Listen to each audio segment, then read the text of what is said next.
반갑습니다. 채용에서 퇴직까지의 노무관리를 강의할 공인노무사 유영성입니다.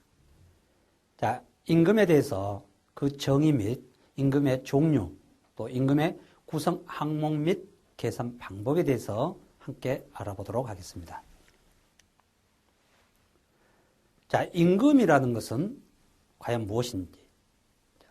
우리는 근로계약이라는 부분에서 근로계약은 근로자와 사용자 간에 근로자는 근로를 제공하고 사용자는 임금을 지급하는 그 대가 관계가 있다는 거죠. 즉, 임금이라는 것은 사용자가 근로자에게 근로의 대가로 지급하는 임금이라든가 봉급, 그 밖에 어떠한 명칭으로든지 지급하는 일체의 금품을 말합니다.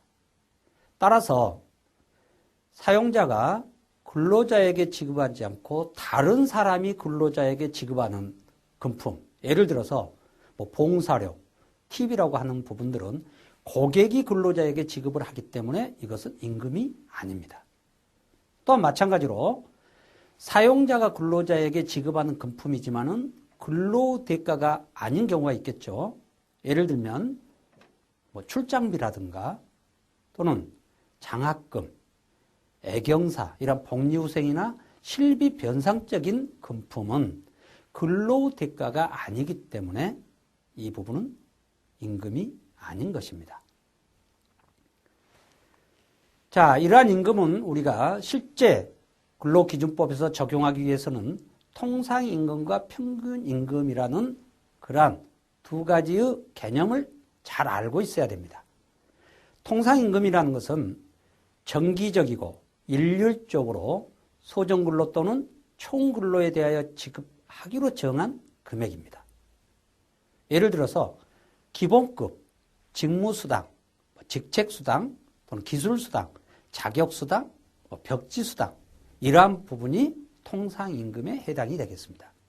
이러한 통상임금은 가장 중요한 적용 사례가요, 연장이나 야간 휴일 근로에 임금을 계산하거나 또는 그러한 근로에 대한 가산수당을 우리가 산정할 때 사용한다는 것입니다.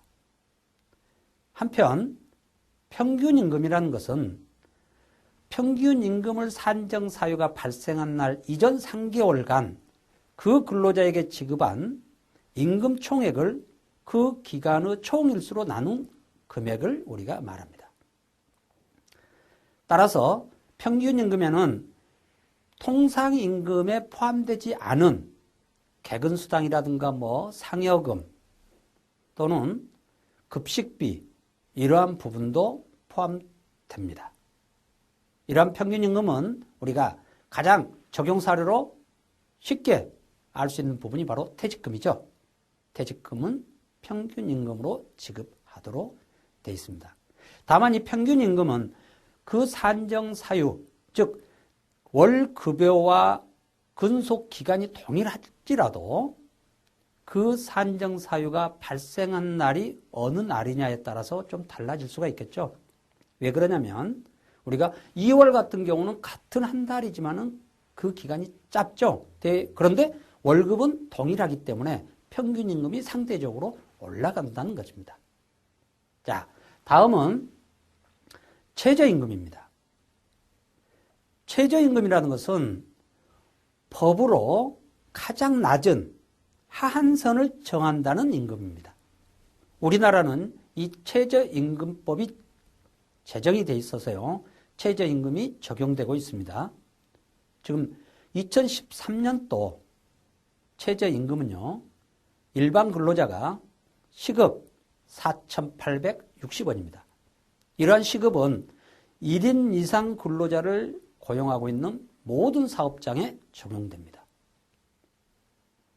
다만 수습 근로자나 감시 단속적 근로자로서 고용노동부 장관의 승인을 받은 자는 현재 최저임금의 90%만을 우리가 적용하고 있습니다. 여기에서 수습 근로자는 수습 기간이 3개월 이내인 자를 의미하고요. 감시 단속적 근로자라는 것은 경비원이라든가 뭐 임원의 어떤 기사 이런 직종에서 고용노동부 장관이 이러한 근로자는 법이 인정한 어떤 감시 단속적 근로자로서 특성을 가지고 있다 해서 승인을 받은 경우에만 인정을 받을 수 있는 겁니다. 자, 이러한 최저임금에는 그러면 어떠한 임금이 그 최저임금에